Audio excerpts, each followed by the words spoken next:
یہ بن دیکھے چیزوں کا مشاہدہ کروایا صحابہ کے ذریعے سے۔ جنت میں جاتے کیسے ہیں بھائی، داخل کیسے ہوں گے، وہ منظر کیا ہے؟ ہم نے تو جنت دیکھی نہیں، داخل ہونے والا منظر دنیا اپنی آنکھوں سے کیسے دیکھے؟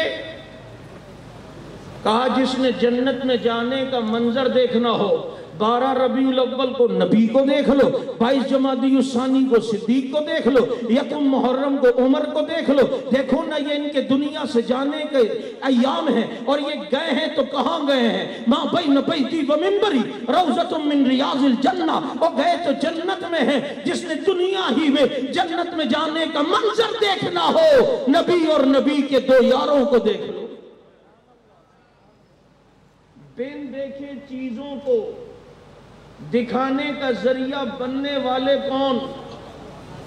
بولو نا ذرا بے ذوقو، تھوڑا سا ذوق بتا دو، تھوڑا سا۔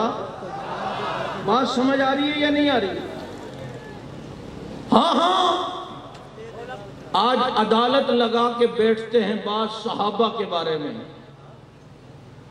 اور اپنی تشریف کی ٹوکری رکھتے ہیں اور کہتے ہیں ہم تاریخ سے بتائیں گے یہ ہوا وہ ہوا یہ ہوا۔ بھائی تم کون ہوتے ہو ان کے فیصلے کرنے کے لیے، اور جن کے فیصلے قرآن میں رب نے رضی اللہ کہہ کر بہت پہلے کر دیے، بہت پہلے بولو، اور ان کے فیصلے رب نے رضی اللہ کہہ کے کر دیے ہیں۔ جن کے فیصلے رب نے کیے ہوں، آج کسی کو حق پہنچتا ہے کہ ان کے فیصلے کرے؟ فیصلے کر تو اپنے، فیصلے کر تو اپنے گھر والوں کے، ان کے فیصلے کرنے کی ضرورت نہیں جن کے متعلق خدا 1200 سے زیادہ آیات قرآن کا حصہ بنا دے۔